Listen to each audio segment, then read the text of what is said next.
Hello student, how are you? I hope all are good. Today class 10 history chapter number 4, the rise of nationalism in Europe.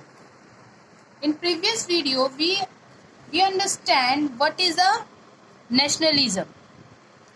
Today once again we try to understand the French Revolution and the idea of nation. Because some student request to explain once again. In this video, we repeat this topic again, the French Revolution. बेटा जैसे मैंने इससे पहले की video में भी आपको बताया था कि फ्रेंच रेवोल्यूशन के टाइम पे ही the first clear expression of nationalism in 1789 कि जो हमारा फ्रेंच रेवोल्यूशन के टाइम ही जो नेशनलिज्म की पहली छवि या पहली स्टेप हमको 1789 में ही देखने को मिली थी। और इससे पहले की वीडियो में भी हम बात कर चुके हैं कि what is a nationalism, our devotion for a nation. हमारे जो भी कर्तव्य हैं, जो भी हम वर्क है, जो भी हम कर रहे हैं अपने देश के लिए कर रहे हैं, अपने देश प्रेम के लिए कर रहे हैं। लेकिन बेटा क्या फ्रेंच रेवोल्यूशन के होने के बाद, फ्रेंच में क्रांति आने के बाद क्या मतलब लोगों के अंदर नेशनलिज्म खुद ब खुद आ गई या मतलब ऐसे ही हो गया? नहीं, ऐसे नहीं हुआ था। उसको जो वहाँ की गवर्नमेंट थी, अभी हम आगे डिटेल में पढ़ेंगे कौन सी गवर्नमेंट थी, वो उन गवर्नमेंट ने लोगों को कलेक्ट करने का सोचा ताकि लोग एक दूसरे को जोड़ पाएंगे, तभी हमारी सेंस ऑफ कलेक्टिव आइडेंटिटी बन पाएगी और हम एक देश के नागरिक बन पाएंगे, एक देश को समझ पाएंगे। बेटा इस वीडियो में, इससे पहले की वीडियो में भी मैंने सेम यही टॉपिक समझाई थी और फिर एक बार समझा रही हूँ, लेकिन इस बार मैं आपको इस टॉपिक को दूसरे टॉपिक से रिलेट करके समझाऊंगी। क्योंकि क्लास के अंदर भी एक बार मैं आपको बताया था कि history remain same but time, place and name will be change.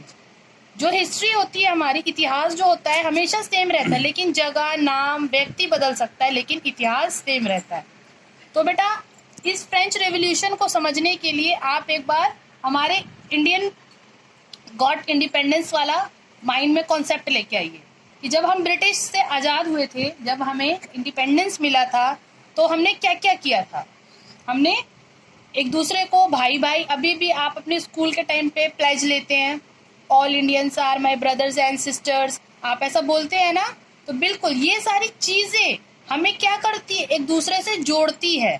ठीक है, तो यहाँ पे भी the sense of collective identity कि एक दूसरे से जोड़ना, लोगों को ये चीज समझाना, इसके लिए क्या क्या किया गया। नंबर 1, द आइडिया ऑफ ला पैटेरिया एंड ला सिटियोन, मीन्स कि ये आइडिया लगाया गया, लोगों को ये दिमाग में बैठाया गया कि ये हमारे भारत, मतलब जैसे हम अपने इंडिया में बोलते हैं भारत माता, वैसे वहाँ पे बोलते थे फादरलैंड, ताकि वो लोग एक दूसरे को रिलेट कर सके, जोड़ सके। एंड ला सिटियोन मीन्स कि यहाँ वहाँ के नागरिक। ठीक है, जैसे एक एग्जाम्पल से इस चीज को समझते हैं। जैसे मान लीजिए कि आप बाहर किसी देश में जाते हैं, अब्रॉड जाते हैं, ठीक है, आपको भी वहाँ पे कोई दूसरा एक फ्रेंड मिलता है, आपको लड़का, जिससे आपकी फ्रेंडशिप हो जाती है। वो पहले से आपकी फ्रेंडशिप नहीं है, वहाँ पे जाने के बाद फ्रेंड बन जाते हो आप। ठीक है, कुछ को कोई प्रॉब्लम होती है और वो आपसे हेल्प मांगता है, बट आप नहीं कर पा रहे हैं या जो भी है आप नहीं करना चाहते हैं, लेकिन वो आपका फ्रेंड आपको बोलता है कि you are Indian, I am also Indian, you are not helping me, कि तुम भी इंडियन हो, मैं भी इंडियन हूँ, लेकिन तुम मुझे हेल्प नहीं कर रहे हो। तो कहीं ना कहीं वो आपको अपने आप से जोड़ रहा है ना, सिटीजनशिप से, कि आप इंडिया के हो और हम भी इंडिया के हैं। तो यही आइडिया यहाँ पे लगाया गया।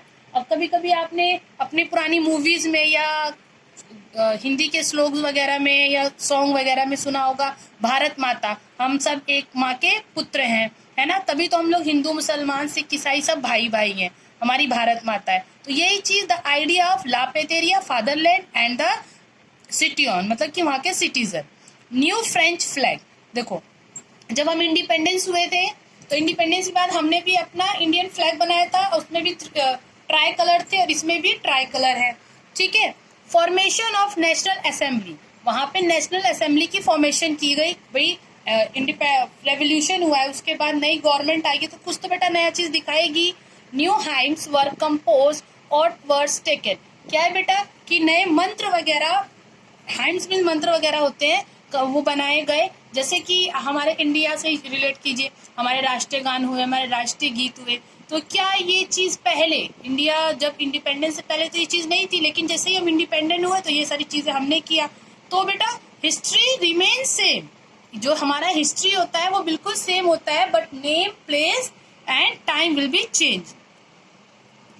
द सेंट्रलाइज्ड एडमिनिस्ट्रेटिव सिस्टम, यहाँ पे क्या बात की जा रही है कि जो एडमिनिस्ट्रेटिव सिस्टम है वो सेंट्रलाइज्ड हो, एक सेंटर के पास हो, उसी के अकॉर्डिंग वो लोग चले। ये नहीं कि हर छोटे छोटे रीजन पे या लेवल पे वो लोग बदल जाए, ठीक है। Internal custom duties and dues were abolished, क्या है बेटा, जैसे कि मैंने इस पहले प्रीवियस वीडियो में भी समझाया था कि जैसे इसको आप जीएसटी से कनेक्ट कर सकते हैं कि हर छोटे छोटे लेवल पे, हर छोटी छोटी जगह पे वो क्या होता है कि कस्टम ड्यूटीज वगैरह चेंज हो जाती है, तो लोग एक दूसरे को आपस से जोड़ नहीं पाएंगे। लेकिन अगर रीजन चेंज होने के बाद भी जो हमारे जो भी हम टैक्सेस वगैरह दे रहे हैं वो सेम दे रहे हैं, तो हम ये चीज समझ सकते हैं कि भाई यहाँ पे भी, बिहार के अंदर भी सेम टैक्स है, दिल्ली के अंदर भी सेम टैक्स है, 5% हमें जीएसटी देना है, 2% हमें जीएसटी देना ही देना है। तो जगह चेंज होने की वजह से वो हमारी टैक्सेस चेंज नहीं हो रही है, टैक्सेस हमारी सेम है। तो कहीं ना कहीं वो हमको क्या बना रही है, एक दूसरे से कलेक्ट कर रही है कि हम लोग इक्वल हैं। Uniform system of weight and measurement, की जो बेटा वेट करने की, जो हमारी हम किसी चीज को जो तौलने का, वजन करने का जो सिस्टम यूज करते हैं वो एक जैसा हो। जैसे कि मान लीजिए आप यहाँ पे एग्जांपल ले रही, जगदीशपुर में है 1 kg, आप कोई भी मार्केट से सामान लेने जाते हैं, जब आप मार्केट में सामान लेने जा रहे हैं तो उससे बोल रहे हैं कि भाई मुझे ये 1 kg का ही सामान दे दीजिए। तो वो जब सामान देता है तो जब वो मेजर कर रहा है कि 1 kg हुआ या नहीं, तो वो एक स्टोन वगैरह रख देता है, कोई पत्थर वगैरह रख देता है। जैसे ही आप जगदीशपुर से बिहिया जाते हैं तो बिहिया में वो पत्थर की जगह कोई दूसरे पत्थर रख देता है, दूसरे स्टोनी, वो 1 kg का 1 पत्थर रखता है तो वो 1 kg के लिए 2 पत्थर रखता है। तो आप ऐसे समझ सकते हैं कि वो यूनिफॉर्म नहीं है, एक जैसी नहीं है। जैसे आज के टाइम पे हम जो बट्टे वगैरह यूज करते हैं 1 kg का, आप अगर बिहार में है तो भी वो होता है, अगर दिल्ली में जाते हैं तो भी वो 1 kg के लिए वो है, 1 kg का वो सेम ही रहता है। तो ये एक जैसी चीज है। तो यहाँ पे उसी चीज की बात की जा रही है कि जो वजन तौलने के लिए या किसी चीज को नापने के लिए, मेजर करने के लिए एक सिस्टम बनाया गया, वो सिस्टम ऐसा था कि सब जगह वो इक्वल जैसा था। कहीं जगह बदलने से वो नापने की या तौलने की चीज नहीं बदलेगी। रीजनल डायलेक्ट्स वर डिस्करेज, मीन्स यहाँ पे समझना बेटा कि जैसे छोटी थोड़ी जगह पे इंसान की बोलने की भाषा चेंज हो जाती है, बोलने का तरीका चेंज हो जाता है, उस डायलेक्ट की बात कर रहे हैं, उस भाषा की बात कर रहे हैं, उनको डिस्करेज किया गया। इसलिए डिस्करेज किया गया कि जितने हमारे इंडिया के अंदर जितनी जगह है उस जगह के हिसाब से सब लोग भाषा बोलेंगे, तो वो एक दूसरे की बातों में इतना कंफर्टेबल फील नहीं करेंगे। जैसे आप खुद से देखिए, आप बिहार में रह रहे हैं, आप बिहारी बोलते हैं, आपको बिहारी, सामने से भी इंसान बिहारी बोल रहा है तो आपको भी समझ में आ रहा है, उसको भी समझ में आ रहा है। लेकिन जैसे ही कोई एक इंग्लिश में आके बोलने लगता है, ठीक है, आप तो चलो बेटा पढ़ते हो, आपको समझ में आता है, लेकिन जैसे हमारे घर में जो एल्डर्स हैं या हमारे दादा दादी हो गए, उन लोगों को बिल्कुल समझ नहीं आएगी, तो वो इतना कंफर्टेबल नहीं होंगे और उस इंसान को अपने क्लोज नहीं मानेंगे, इतना करीब नहीं मानेंगे, उतना उससे अपनी बातें शेयर नहीं कर पाएंगे। लेकिन जैसे ही उनको उनकी लैंग्वेज बोलने वाला पर्सन या पर्सनैलिटी मिलती है तो उससे वो बहुत जल्दी कनेक्ट हो जाते हैं, बहुत ही आराम से उनसे बातें करते हैं, हर चीज़ अपनी उनसे बता रहे हैं, वो उनको बता रहे हैं, तो ये एक दूसरे को क्या करते हैं, कनेक्शन देते हैं। तो रीजनल डायलेक्ट्स जो है हर जगह पे अलग अलग हो जाते हैं, अगर वो अलग अलग होंगे तो लोग एक दूसरे को कलेक्ट नहीं कर पाएंगे, तो उसको डिस्करेज कर दिया गया कि आपको रीजनल लैंग्वेज ज़्यादा नहीं बोलनी, और फ्रेंच को प्रमोट किया गया, आपको सिर्फ फ्रेंच बोलना है, ताकि एक लैंग्वेज रहेगी तो सबको वो लैंग्वेज आएगी और सब एक दूसरे से कनेक्ट कर पाएंगे, एक कलेक्टिव आइडेंटिटी बन पाएगी। ठीक है बेटा, यहाँ पे सिर्फ और सिर्फ यही बात की गई है कि लोग एक दूसरे को खुद की तरह समझे और हमारे देश को अपने मिलकर इसको चलाएं, तभी हमारा देश आगे तरक्की करेगा। यही एक नेशनलिज्म है। ठीक है।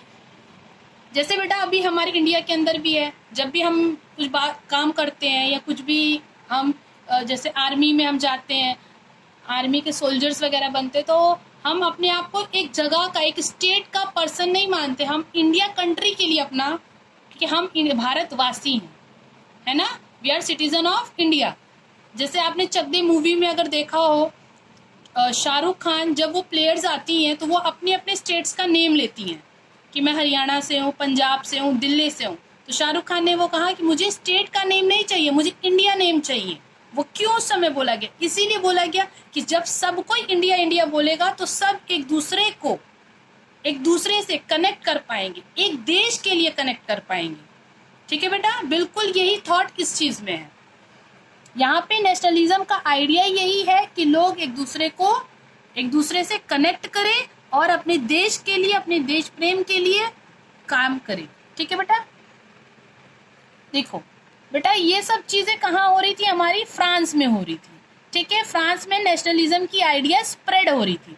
ठीक है, फ्रांस से ये सारी आइडिया कहाँ जाती है? हमारे यूरोप में। यूरोप में कैसे चली जाती है? ऐसे तो है नहीं बेटा कि हम लोगों ने कोई फैन चालू कर दिया और उड़ के वो चला गया वहां पे, ऐसा तो नहीं है। तो कैसे गया? ये सारे जो चीजें हैं ये हमारे French army began to carry the idea of nationalism abroad. Abroad का मतलब बेटा ये यूरोप की अदर कंट्रीज से, जैसे कि हॉलैंड, बेल्जियम, स्विट्जरलैंड, इनसे है। वहां पे क्या होता है कि जो हमारी फ्रांस की आर्मी होती है वो क्या करती है, वो आइडियाओं को वहां पे स्प्रेड करने के लिए अब्रॉड में जाती है। ये अलग अलग जगहों पे ये आर्मीज जाती है और वहां पे नेशनलिज्म की आइडिया को स्प्रेड करती है। अब बेटा यहाँ पे सबसे एक बहुत ही इंपॉर्टेंट रोल प्ले किया है नेपोलियन बोनापार्ट। उन्होंने क्या किया? उससे पहले आपको बेटा 9th क्लास का फ्रेंच रेवोल्यूशन का थोड़ा सा एक लुक देखना पड़ेगा प्रीवियस। एक बार हल्का सा बेटा थोड़ा सा इसको समझाना चाहूंगी, तभी आप आगे की चीजों को कनेक्ट कर पाएंगे। पहले बेटा देखो फ्रांस में क्या था, नंबर 1 पे पहले एक हल्का सा बेटा लुक देना चाहूंगी प्रीवियस क्लासेस का, कि पहले किंग थे फ्रांस में। ठीक है, किंग को हटाया गया, फॉर्म ऑफ रिपब्लिक आती है नंबर 2 पे। फॉर्म ऑफ, यहाँ पे बेटा देखो फॉर्म ऑफ रिपब्लिक आती है, ये भी थोड़ा टाइम चलता है। फिर क्या होता है बेटा हमारा, फिर जैकोबिन क्लब आते हैं। जैकोबिन क्लब भी कुछ समय चलते हैं, लेकिन जैकोबिन क्लब के बाद हमारा डायरेक्टरी आती है। डायरेक्टरी को ऑल थ्रो करता है नेपोलियन बोनापार्ट। क्या करता है बेटा, वो नेपोलियन मिलिट्री जनरल या डिक्टेटर होता है और वो मोनार्कियल फॉर्म ऑफ गवर्नमेंट वापस लेके आता है। क्या बेटा, monarchial form of government. Monarchial form of government तो समझते हैं, मोनार्कियल जैसे राजा रानी वगैरह होते हैं, वो दोबारा से पहले डिक्टेटरशिप में हमारी डिक्टेटरशिप में बेटा हमारी डेमोक्रेसी होती है। लेकिन डिक्टेटरशिप में होता क्या है कि जो एक पावर होती है एक पर्सन के पास होती है, एक जो पर्सन होता है वही पूरी पावर को, पूरी कंट्री को कंट्रोल करता है। ठीक है, तो डिक्टेटरशिप को ऑलथ्रो करके नेपोलियन बोनापार्ट आते हैं और वो क्या करते हैं कि वो मोनार्कियल फॉर्म ऑफ गवर्नमेंट लाते हैं। ठीक है, तो बेटा ये जो थे, ये जो फ्रेंच आर्मीज थी हमारी, हाँ ये फ्रेंच आर्मीज थी, ये किनकी आर्मीज थी? नेपोलियन वाली आर्मी थी, नेपोलियन ने इनको भेजा था। ठीक है, देखो अब बेटा हमारा बहुत इंपॉर्टेंट चीज है,